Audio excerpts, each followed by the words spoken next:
오늘 아침에 저희들이 열왕기하 14장, 15장 두 장의 말씀을 읽었습니다. 여러분, 이 열왕기상, 열왕기하에 란 기록을 하는데 그 기록하는 방법이 북이스라엘과 남유다를 두 가지를 계속해서 이렇게 연결하면서 가는 거예요. 그래서 유다의 한 왕이 있을 때 그 왕 가운데 북이스라엘 왕들 어떤 왕들이 있었고 또 북이스라엘 어떤 왕이 있을 때 남유다의 왕을 어떻게 바꿔줬고 이것이 두 가지 트랙으로 이렇게 병행하면서 가니까 말씀을 읽을 때 우리가 때로는 집중하지 않으면 막 너무나 왕들의 이름이 많이 나오니까 좀 헷갈릴 수가 있습니다. 북이스라엘은 930년 BC 930년에 북이스라엘과 남유다가 이렇게 나눠지게 되죠. 그러니까 솔로몬 왕의 아들인 그다음에 르호보암으로 인하여 남유다 쪽으로, 그래서 유다와 베냐민 지파 쪽으로 되고요. 그다음에 그의 신하 르밧의 아들이었던 여로보암에 의해서 북이스라엘 10개 지파로 이렇게 나눠지게 됩니다. 그러고 나서 북이스라엘은 이제 르호보암부터 시작해서 19명의 왕이 나오게 되는데요. BC 722년에 호세아 오늘 왕이 나왔습니다. 호세아 왕 9년에 이제 아수르에 의해서 멸망을 당하게 될 때까지, 그러니까 930년에서 722년이니까 약 208년 동안 정도 존재를 했고요. 그리고 그 후에 이제 남유다는 BC 586년에 바벨론에 의해서 우리가 시드기야 11년에 망할 때까지 20명의 왕이 나오고 있음을 보게 됩니다. 그래서 남유다가 이제 그 뒤로 한 145년 정도 더 145년 6년 정도 더 존재를 했었죠. 이런 북이스라엘의 19명, 남유다의 20명의 왕이 이렇게 서로 이제 통치하는 기간에 누가 세워지고 어떤 일을 했고 이것이 병행해서 그렇게 기록되기 때문에 많은 이름들이 나오고 있어서 우리가 좀 헷갈릴 수 있습니다만은, 그러나 이 왕이 북이스라엘에 속한 왕인지 남유다에 속한 왕인지를 잘 구분해서 보면은 충분히 말씀을 듣고 우리가 이해할 수가 있습니다. 그리고 왕이 태어나고 왕이 죽고 하는 데에서 특히 열왕기 상하를 기록했던 이 저자가 무엇을 강조하고 있고 또 무엇을 위해서 이것을 썼는지를 우리가 그것에 초점을 맞춰서 우리가 읽게 되면은 이 말씀을 통해서 우리가 은혜를 받고요. 또 그 말씀이 오늘 하나님께서 의도적으로 우리에게 주신 말씀임을 우리가 깨닫게 됩니다. 다음에 역대 상하에서는 또 다른 의미로 나타납니다. 그래서 병행해 있기 때문에 반드시 이 열왕기 상하를 읽을 때는 역대 상하도 같이 읽어야지만이 더 종합적인 의미를 나타내고 깨달을 수가 있음을 알게 됩니다. 여러분, 오늘 읽은 14장하고 15장에서 우리가 몇 가지를 보도록 하겠습니다. 그리고 그 말씀을 깊이 묵상하고 또 그 말씀을 따라 사는 저와 여러분이 되기를 원합니다. 여러분 14장 3절에 보니까요. 아마샤가 여호와 보시기에 정직히 행하였으나 그의 조상 다윗과는 같지 아니하였으며 그의 아버지 요아스가 행한 대로 다 행하여도 오직 산당들은 제거하지 아니하였으므로 백성이 여전히 산당에서 제사를 드리며 분향하였더라. 여러분 계속해서요. 열왕기하에서는 이 산당에 대한 제사에 대해서 언급을 하고 있는 거예요. 이것은 드리지 말아야 되는데 남유다에서 이걸 드리고 있다라는 겁니다. 여러분 산당이도 할 때 산신당의 준말이죠. 산당. 그러니까 예루살렘 성전이 세워지기 전까지는 이스라엘 백성이 이 산당에서 하나님께 제사를 드리고 예배를 드렸다라는 것은 우리가 너무나 잘 압니다. 그러면은 이제 뭐 없으니까는 가나안 땅에 있는 그러한 풍습을 이용해서 그렇게 했다고 하더라도, 그러나 이제는 하나님께서 성전에 내 이름을 두고 내 마음을 두겠다라고 약속하신 예루살렘 성전을 건축을 했잖아요. 그러고 나면 그곳에 와서 하나님께 예배하고 하나님께 영광 돌려야 되는데 기존에 해왔던 그런 습관 때문에 계속해서 산당에 가서 하나님을 그렇게 우상 섬기듯이 그렇게 섬겼다라는 것. 이것이 남유다에 있어서 가장 그들을 힘들게 했던 가장 고질적인 그러한 영적인 질병이 바로 이 산당 제사였다라는 걸 우리가 기억을 합니다. 사람의 습관이 되면은요 잘 안 고쳐집니다. 우리가 계속해서 어떤 중독 증상이 일어나도 역시 고치기가 힘들듯이요. 그들이 습관적으로 하나님께서 말씀으로 그렇게 하지 말라고 했는데도 역시 그곳에 가서 계속해서 그렇게 하나님을 섬기는 거예요. 또한 이것이요, 때로는 우리의 삶 가운데도 합리화로 나타납니다. 내가 뭐 다른 것 아니고 하나님을 섬기는 것인데, 뭐 산당에 가서 내가 하나님을 섬기는 것인데 뭐 어때 하면서 자기 스스로의 생각으로 하나님을 그렇게 섬기는 거예요. 저번에도 말씀드렸다시피 마치 사울이 그랬듯이 하나님이 이렇게 명령했어도 이 소떼 양떼 가지고 와서 하나님께 제사 드리는데 뭐 어때 하나님도 기뻐하겠지. 이건 자기 생각이죠. 이처럼 우리의 삶 가운데도요. 그래서 말씀을 떠난 삶을 살게 될 때 우리가 합리화된 그러한 세상과 짝하면서도 그것을 오히려 하나님을 섬기는 거다라고 말하면서 나갑니다. 여러분 성경에는 분명히 얘기했죠. 전번에도 말씀했듯이요. 그 창기의 예물 그리고 성경에 개 같은 자라는 의미로 표현이 되는데 이 개 같은 자라는 것이요. 이 남자 창기를 얘기합니다. 남창의 그 예물 아무리 많더라도 성전에 드리지 말라라고 얘기를 하는 거예요. 북이스라엘도 역시 동일합니다. 북이스라엘은 뭐 여전히 여로보암의 그 느바스 아들 여로보암의 죄에서 떠나지 않았다. 이게 계속해서 내려오는 하나님을 따르는 아킬레스건이 바로 그 북이스라엘은 바로 이거예요. 금송아지 섬기는 것이죠. 단과 베들에서 그렇게 섬기는 거예요. 그렇게 모조품으로 해요. 이 두 가지가 지금 이스라엘 백성을 다 붙잡고 있었다라는 걸 우리가 말씀을 통해서 보고요. 특히 열왕기하를 읽을 때마다 계속해서 산당이 나와요. 산당은 제거하지 않았다. 산당에서 예배드렸다. 뭐 이런 것이 계속해서 나오는 것은 성경에서 말해주고 있는 그런 핵심적인 메시지입니다. 우리로 하여금 하나님을 섬길 때에 우리 임의로 자의로 하나님을 섬기는 것이 아니라 말씀을 따라 하나님을 섬겨야 된다라고 성경 우리에게 계속해서 가르쳐주고 있습니다. 여러분이 아마사가요 실제적으로 처음에는 너무나 잘했습니다. 하나님께 정직히 행하고 잘했습니다. 근데 문제는요 이제 그가 권세를 얻고 또 그가 에돔과의 전투에서 승리를 해요. 그리고 나서부터 이제 그가 교만해지기 시작합니다. 사람은 언제나 이 교만은 자기가 좀 어떤 열등한 상태, 좀 낮은 상태에 있을 때는 교만하지 않습니다. 그런데 뭔가 획득하고 승리하고 얻게 되고 형통하고 평안이 있을 때는 사람은 이상하게 교만해지기 시작하는 거예요. 이것을 만약에 우리가 이기지 못한다 그러면요, 오히려 그 교만 때문에 망하게 됨을 알게 합니다. 여러분 성경에 한번 보시기 바랍니다. 자, 5절하고 6절은요, 이 아마샤 왕이 잘했던 내용을 지금 말하고 있는 것이에요. 나라가 그의 손에 굳게 섬에 그의 부왕을 죽인 신복들을 죽였으나 왕을 죽인 자의 자녀들은 죽이지 아니하였으니 이는 모세 율법책에 기록한 대로 함이라. 곧 여호와께서 명령하여 이르시기를 자녀로 말미암아 아버지를 죽이지 말 것이요 아버지로 말미암아 자녀를 죽이지 말 것이라. 오직 사람마다 자기의 죄로 말미암아 죽을 것이니라 하셨더라. 여러분 그의 아버지 우리가 잘 아는 요아스가 우상 숭배를 하잖아요. 마지막에요. 그것도요. 처음에는 잘하다가 언제나 마지막이 문제죠. 그러니까는 이것 때문에 가서 살해를 당하게 됩니다. 그를 죽였던 그의 아들이 이제 왕으로 앉혔는데 다음에 이제 왕이 이제 실권을 잡게 되니까 처음에는 못 죽입니다. 왜냐하면 자기가 왕이 됐기 때문에. 그리고 시간이 지난 다음에 자기 아버지를 죽인 그런 사람들을 잡아요. 그리고 그들을 죽여요.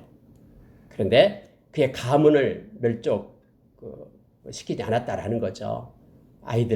자녀들은 살려두었다. 그것이 하나님의 말씀에 근거해서 그랬다라고 말하고 있습니다. 성경은 분명하게 얘기합니다. 아버지의 죄 때문에 아들의 죄가 아들이 그게 대해서 심판받고 그러지 않는다라고 성경이 말해주고 있죠. 물론 여러분 영향은 받죠. 그래 우리가 잘 알다시피 우리가 신명기서 6장 5절 이하에서 나오고 있죠. 하나님을 사랑하는 자는 천대까지 하나님께 은혜를 베푼다라고 말하잖아요. 말씀을 지키고. 그러나 하나님을 떠나는 자에게는 3, 4대까지. 그러면 이것은 자녀에게까지 미친다라는 것인데요. 근데 성경에는 분명한 것이 있습니다. 그게 뭐냐면요. 각자가 하나님 앞에 심판을 받는 것은요. 그의 죄, 그의 부모의 죄가 아니라 그의 죄 때문에 심판을 받게 된다라는 거예요. 어떤 선한 영향력을 끼쳐서 자녀들에게 하나님께서 은혜를 베푸고 그 자녀가 하나님께로 돌아오고 하나님을 잘 섬기고 그래서 하나님이 은혜를 주신 거예요. 막 자녀는 막 개판으로 막 사는데 그의 부모 때문에 그를 구원해주고 이런 거 없습니다. 우리가 이 세상에 태어날 때는요, 모든 사람이 성령으로 거듭나지 않으면 그는 구원을 받을 수가 없어요. 부모가 어쨌든.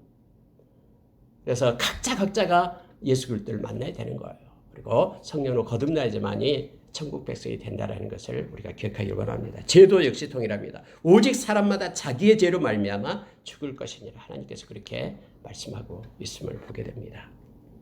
우리가 그래서 가문에 흐르는 저주가 있다, 이렇게 말들을 하기도 하고 그렇죠. 근데 여러분, 이것은 이제 영향력 때문에 그렇다라고 우리가 해석을 하면 됩니다. 그러한 부모의 영향력 때문에 자녀들도 그 영향력을 따라서 그렇게 악한 길로 가게 된다. 근데 만약에 부모가 그렇게 악한 길을 간다고 해도 자녀가 그걸 깨닫고 그 일을 끊고 막아서면 그때부터 이제 하나님의 축복이 그곳에 임함을 우리가 알게 됩니다.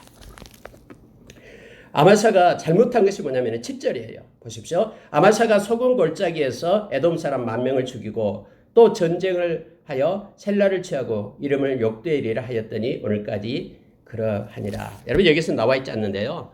역대하 25장에 보면은 이제 에돔과 전쟁을 벌입니다. 이겼어요. 아니, 이겼으면 됐지. 하나님께 영광 돌리고 오면 되잖아요. 하나님께 승리를 주셔서요. 근데 오면서 이 아마샤가요, 슬쩍 뭘 가지고 오냐면은 에돔의 신을 가지고 옵니다. 참 웃기죠? 에돔의 신은 전쟁에서 승리를 주지 않았잖아요. 이미 하나님께서 승리를 줬는데 에돔이 섬기는 신을 가지고 와가지고 집에 와서 자기의 신으로 삼아요. 그 생각은 그랬겠죠. 다원론이에요, 다원론. 지금 지금 아마사는 오직 하나님이 아니라, 오직 예수가 아니라, 아니 예수님도 나도 섬기고 또 한쪽으로는 저들이 뭔가가 있어서 섬기지 않냐라는 거예요. 그래서 에돔 신을 슬그머니 가져와서 자기의 신으로 삼고 섬겼다라고 성경은 말하고 있습니다. 에돔 신들을 가져와서 자기의 신으로 삼는 거예요. 여러분, 대부분 이스라엘 그 백성들이 이것을 했어요. 하나님께서 이걸 너무너무나 가증스럽게 여기는 건데 이걸 행하는 거예요. 제가 여러분 누차도 이렇게 말씀을 나누다가 이 말씀을 자주 하는데요. 성경에서는 하나님과 하나님의 백성과의 관계를 남편과 아내의 관계로 많이 표현을 합니다. 아버지와 아들의 관계로도 나타내고요. 특히 남편과 그 아내의 관계로 얘기할 때에 우리가 잘 알다시피 남편과 아내는 서로를 믿고 의지해야 되죠. 정직해야 되죠. 그리고 정결해야 되죠. 이게 바로 그래서 음란하다라고 얘기할 때 영적인 음란을 얘기하고 있는 거예요. 다시 말하면 하나님 말고 다른 하나님 대신 뭔가를 마음에 섬기고 따라갈 때 이것이 영적인 음란, 행음이다라고 성경은 말하면서 호세아서에서 우리에게 말해주고 있죠. 365일, 1년 365일을 남편과 함께 해야 되고 또 아내와 함께 해야 돼요. 364일은 남편과 함께하고 아내와 함께하고 하루는 다른 사람과 함께하면서 보낸다. 그것은 364일인데 이것을 허락하는 사람은 아무도 없습니다. 사랑하는 관계라면요. 마찬가지로 여러분, 하나님께서 가증스럽게 여기는 것이 바로 그거예요. 하나님을 한쪽으로 섬기면서 다른 한쪽으로 하나님 대신에 그것을 가지고 오는 것. 이거 너무너무나 하나님이 가증스럽게 여기는 것이죠. 근데 여기서 말하는 이 아마사가 그랬다니까요. 에돔의 신을 슬그머니 가져와가지고 자기 집에다 놓고요, 자기 신으로 성경에 삼았다라고 성경은 말하고 있습니다. 그래서 여러분, 이것 때문에 이제 하나님께서 그를 징계하고 있음을 보게 됩니다. 말년에 이 교만해져 가지고 에돔의 우상을 숭배했습니다. 그리고 선지자가 이걸 책망하니까 이것을 무시했습니다. 이 내용이 역대하 24장, 25장에 나오고 있음을 보게 됩니다. 그러면서 이제 나타나는 상이 뭐냐면 이제 교만해지니까요. 어떤 데서 나타나면 이제 북이스라엘에게 대면하자, 전쟁하자라고 말합니다. 그래가지고는 전쟁하는 내용이 지금 나오고 있잖아요. 처음에 그래서 북이스라엘 왕이 그때 요아스였는데요. 요아스가 아마샤에게 그렇게 얘기하는 거예요. 교만해져서 너가 그렇다. 너가 승리했으면 너 집에나 있어라. 왜 그렇게 하냐라고 이렇게 처음에는 이렇게 권면을 합니다. 그런데 계속해서 싸우자고 하니까 싸워요. 엄청나게 전쟁에 실패를 합니다. 패배해가지고요. 그가 사로잡혀가고요. 또 남유다의 백성들도 포로로 가고요. 심지어 여러분 예루살렘 성벽을 400규빗이나 와서 헐어버립니다. 또 있는 성전에 있는 금은 다 가져가 버려요. 북이스라엘 왕 요아스가요. 이런 엄청난 그런 결과를 성경은 이렇게 우리에게 기록되면서 말씀해주고 있는 게 뭐냐면 그의 교만 때문이다라고 말하고 있는 거예요. 근데 그 교만은 어디서 나오냐면 바로 하나님 대신에 다른 것을 가지고 와서 섬기는 그런 우상에서 나왔다고 얘기합니다. 언제나 여러분 우상은요, 약한 것은 언제나 교만을 달고 살아요. 교만이라는 게 뭐냐면요, 다음에도 이런 우시아도 또 나옵니다. 독일에요. 교만은 이렇게 자기를 높이는 것이죠. 그리고 자기를 확대합니다. 이게 교만이에요. 아무것도 아닌데 자기를 그냥 막 과장시키고 확대시켜요.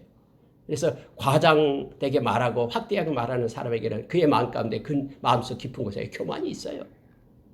막 부풀려서 얘기하는 것 가운데는 교만이 있기 때문에 그런 걸 알게 합니다. 이러한 일 때문에 그가 결국 그의 인생의 말년도 역시 살해를 당합니다. 아마샤가 자기 아버지처럼, 그다음 아버지 요아스처럼 그렇게 살해를 당함을 성경을 통해서 우리가 보게 합니다. 자, 여러분 19절로 넘어가겠습니다. 19절에 보면요, 예루살렘에서 무리가 그를 반역한 고로 그가 라기스로 도망하였더니 반역한 무리가 사람을 라기스로 따라 보내 그를 거기서 죽이게 하고 해서 라기스에서 죽게 돼요. 살해를 당하게 됨을 알게 합니다. 역시 아마샤가 이렇게 그 역대기서에 다음에 나가보면요, 이 반역의 원인에 대해서 말하고 있을 때 유다 왕 아마샤가 돌아서서 여호와를 버렸기 때문이다라고 성경에 분명하게 기록을 해요. 역대하 25장 27절에서 그가 돌아서서 여호와를 버렸다라고 말합니다. 마음으로부터 버리는 거예요. 이 하나님을 섬기는 그의 마음 가운데 에돔 그런 신을 갖다 슬그머니 끄집어 오면요, 이 에돔 신 약한 자가 들어오기 시작하면 하나님을 버리게 됩니다. 그래서 그가 그렇게 반역을 당하고 엄청난 인생의 후반부에 이러한 고통을 당하게 됨을 성경은 그렇게 표현해주고 있습니다. 여러분 25절로 가겠습니다. 이스라엘 왕 중에서요, 여로보암이 나옵니다. 여로보암은 41년 동안 북이스라엘을 통치했는데요. 여러분 잘 알다시피 아까 208년 동안 19명의 왕이 나타났다 그러면은 그건 엄청나죠. 5년, 6년밖에 안 되잖아요. 평균이. 근데 가장 많이 통치한 왕이 바로 여로보암이라는 41년간. 처음에 왕이었던 여로보암과 이름이 똑같죠. 그래서 이걸 여로보암 2세다라고 얘기합니다. 이때 당시 누가 있었냐면 선지자 요나가 있었어요. 우리가 잘 아는 요나 선지자가 물고기 뱃속에 들어가고 어렸을 때 너무나 즐겁게 읽었던 내용이죠. 그때 니느웨에 가서 회개를 외치잖아요. 그때 당시의 왕이 누구냐면 바로 이 여로보암 왕이었습니다. 그리고 엄청난 북이스라엘에서 가장 큰 영토를 차지했던 그런 왕이었음을 보게 됩니다. 자, 25절은 보십시오. 이스라엘의 하나님의 여호와께서 그의 정 가드 헤벨 아미떼의 아들 선지자 요나를 통하여 하신 말씀과 같이 여로보암이 이스라엘 영토를 회복하되 하맛 어귀에서부터 아라바 바다까지 하였으니 해서 요나를 통해서 그때 말씀하신 대로 그렇게 성취했다라고 성경은 말해주고 있습니다. 우리 요나서 읽을 때마다 4장으로 되어 있는데요. 너무너무나 재미있게 있지만은 그 말씀을 우리에게 주신 내용은 너무나 크죠. 하나님은 정하시면은요, 반드시 성취하시는 하나님이심을 우리로 하여금 깨닫게 합니다. 그리고 하나님은 비록 원수의 나라지만은 그의 영혼을 회개하고 돌아오며 그의 영혼을 사랑하고 있다는 사실을 우리로 하여금 알게 합니다. 오늘날 그래서 우리 주변을 놓고 우리가 기도할 때도 그 가운데 악한 공산당, 공산권, 이슬람권, 불교권 다 놓고 기도할 때도 그 중에 하나님께서 택한 하나님의 백성이 있음을 우리는 너무나 잘 압니다. 그래서 그들을 놓고 우리도 회개하고 돌아올 것을 위해서 기도하고 나가고 있음을 합니다. 자, 근데 성경은 26절에 한번 보십시오. 근데 이 여로보암이 그렇게 악한 길로 행했어요. 계속해서 여로보암이 느바세 아들 여로보암의 길로 행했고요. 그런데 왜 하나님께서는 그렇게 큰 영토를 주고 그렇게 승리를 줬을까라고 우리가 생각할 때 성경은 26절에서 그 이유를 설명합니다. 이는 하면서요, 여호와께서 이스라엘의 고난이 심하여 매인자도 없고 노인자도 없고 이스라엘을 도울 자도 없음을 보셨고 여호와께서 또 이스라엘의 이름을 천하에 없이 하겠다고도 아니하였으므로 요아스의 아들 여로보암의 손으로 구원하심이었더라. 이렇게 성경이 말하는 거예요. 여로보암이 잘해서 구원해준 게 아니다라는 거예요. 막 어제 새벽에도 말씀했습니다만 우리가 뭔가 일이 잘 되고 뭐 성취하고 형통하고 그러면 야 내가 뭔가를 하나님이 뭐 잘해서 뭐 잘할 거리가 있어서 잘한 것이 있어서 선한 것이 있어서 날 이렇게 해준가 보다 이렇게 교만하면 안 됩니다. 하나님은요 이 여로보암을 지금 들어서 큰 영토를 차지하게 하는 이유가 성경에 그렇게 말하고 있어요. 하나님께서 이스라엘의 고난이 심한 것을 보셨다. 다시 말하면 하나님의 긍휼과 하나님의 자비 때문에 은혜 때문에 이와 같이 큰 영토를 허락했다라고 지금 말합니다. 그들의 고통을 보았다라는 거예요. 너무너무 힘들어하는 백성의 모습을 보았다라는 거예요. 그래서 그것 때문에 하나님께서 이 여로보암을 사용해 가지고 하나님께서 그 땅에 은혜를 주었다라고 지금 말하고 있는 내용입니다. 고난이 심한 것을 보았는데 매인자도 없고 노인자도 없고 이스라엘을 도울 자도 없음을 봤다라는 거예요. 하나님의 그 긍휼이 그를 살린 거예요. 저와 여러분이 구원 얻는 하나님의 백성이 된 이유도 하나님의 긍휼 때문에 그래요. 하나님의 그 긍휼, 하나님의 긍휼 그 자비가 없었다면 저와 여러분이 어떻게 하나님의 자녀가 될 수 있었겠습니까? 로마서 5장 8절의 말씀을 우리 너무나 잘 압니다. 5장을 쭉 읽고 묵상하면요 하나님의 그 은혜 가운데 우리는 하나님께 찬양하고 감사하지 않을 수가 없어요. 우리가 연약할 때에 그래서 우리는 늘 죄를 짓고 넘어지고 우리가 이 연약함 가운데 있을 때예요. 우리가 경건하지 않을 때예요. 하나님과 뭐 교통하며 기도하며 하나님께 영광을 돌리고 그런 게 아니라 경건하지 않아서 우리의 육신을 따라서 살아가고 정욕대로 살고 이런 죄 가운데 있을 때에 죄인이었을 때에 하나님의 심지어 원수가 되었을 때에 하나님이 먼저 우리를 사랑했다라고 성경이 말해주고 있는 것이죠. 그 긍휼 때문에 절대적인 하나님의 그 은혜 때문에 로마서 8장 29절 30절에서 말씀하신 것처럼요. 하나님이 아시고 우리를 정했어요. 너는 내 것이다라고. 그리고 우리를 부르시고 우리를 의롭다 하시고 우리를 영화롭게 하시는 그 하나님의 은혜를 우리가 기억해야 됩니다. 지금 여러분 여기서도 하나님께서 이스라엘의 고난을 너무 심했어요. 근데 그것을 보셨다라고 얘기합니다. 하나님의 긍휼과 자비가 그 땅에 내려서 하나님이 이스라엘 백성을 구원했음을 성경은 말해주고 있습니다. 여러분 15장으로 넘어가겠습니다. 15장에 보면 이제 유다왕 아사랴가 나옵니다. 아사랴가요 52년 동안이나 통치를 합니다. 아사랴가 52년 동안 통치를 하는데요. 이스라엘 그 왕 중에서는 이렇게 많이 통치한 왕 북이스라엘은 없었습니다. 남유다에서는 다음에 여러분 그 히스기야의 아들 므낫세가 55년을 통치하죠. 그리고 두 번째로 이 사람이 여기 아사랴가 52년 동안을 통치를 합니다. 그러니까 52년 동안 통치할 때 북이스라엘은 5명의 왕이 바뀝니다. 뭐 한 달 6개월 되고 한 달하고 계속해서 반역이에요. 그러니까 죽이고. 그래서 마지막 왕 호세아까지 지금 나오고 있음을 보게 됩니다.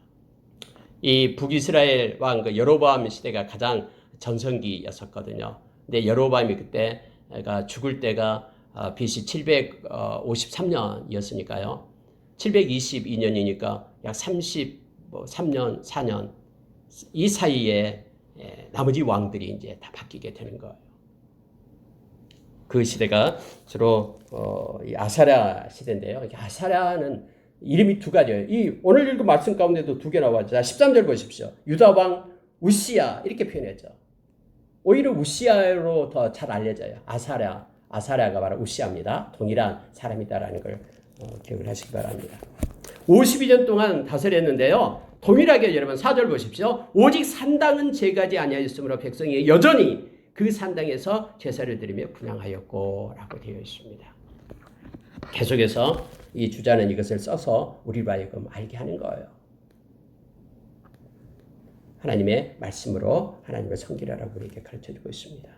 여호와께서 왕을 치셨으므로 자 5절 보십시오. 그가 죽는 날까지 나병 환자가 되어 별궁에 거하고 왕자 요담이 왕궁을 다스리며 그 땅에 백성을 치리하였더라. 여러분 오래 통치를 했죠. 52년. 그런데요.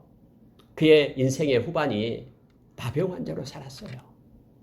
별궁에 거하면서 나병 환자로 살고요. 그 왕자가 다 대리로 그렇게 통치를 했음을 성경은 말해주고 있습니다. 여러분 왜 나병 걸린지 아십니까? 지금 여기에는 나와 있지 않습니다만은 나병 걸린 이유가요. 교만 때문에 그렇습니다. 그가 막 부강해지고 나라가 막 힘으로 가니까요. 그가 어떤 일을 했냐면요. 성경에 보면은 역대하 26장에 보면은 자세히 나와 있습니다. 제사장의 고유 권한을 침범했기 때문에 그래요. 직접 왕이 가서 하나님 앞에 제사를 드리는 거예요. 제사장이 가니까 왕이 지금 뭐 하고 있습니까? 라고 얘기하죠. 그러면 안 됩니다. 이것은 하나님이 제사장에게 주는 권한입니다. 왕이 아무리 힘이 있다고 제사장 대신해서 하나님 앞에 그렇게 제사를 드리면 안 됩니다라고 얘기하는 거예요. 그랬더니 이 우시아가 막 아마샤가 아샤라가 우시아라고 합시다. 우시아가 막 화를 냈잖아요. 그때 나병이 들게 돼요. 그러고 나서 그 뒤로부터는 이제 이 나병 때문에 별궁에 가서 갇혀서 지내게 됩니다. 여러분 여기서 중요한 것을 우리에게 성경은 말해주고 있습니다. 나라가 강성해지자 교만해진 우시아 왕이 하나님의 성전에 들어가서 자신이 직접 분향함으로 향을 피워 올리려고 했기 때문이다라고 성경은 분명하게 얘기를 하고 있습니다. 다시 말하면 교만은 뭐냐면요. 그거예요. 자기의 직분을 떠나는 것.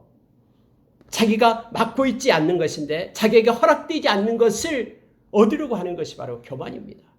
우리가 여러분 이사야서에서 이 악한 사탄을 얘기할 때 악한 사탄은 뭡니까? 하나님의 자리까지 넘보는 거예요.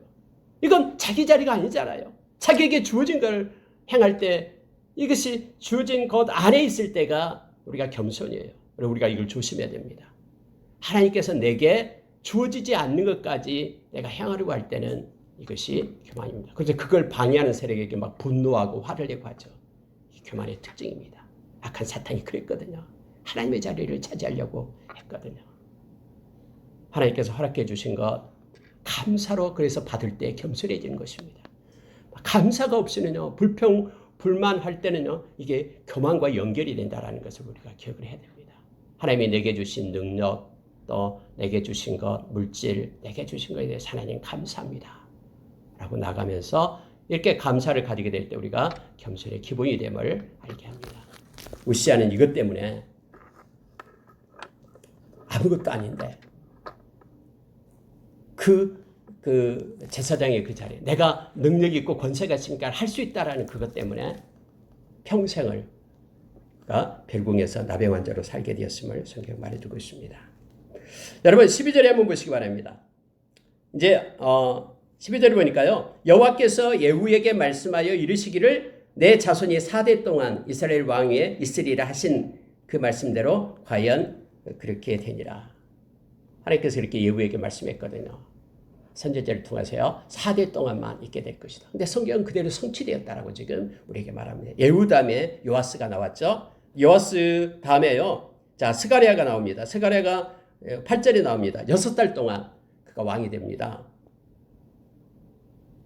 요아스 다음에 여로보암이 있었고요. 스가랴까지요. 그러니까 스가랴까지가 바로 이 예후의 가문이거든요. 성경에서는 그렇게 말하고요.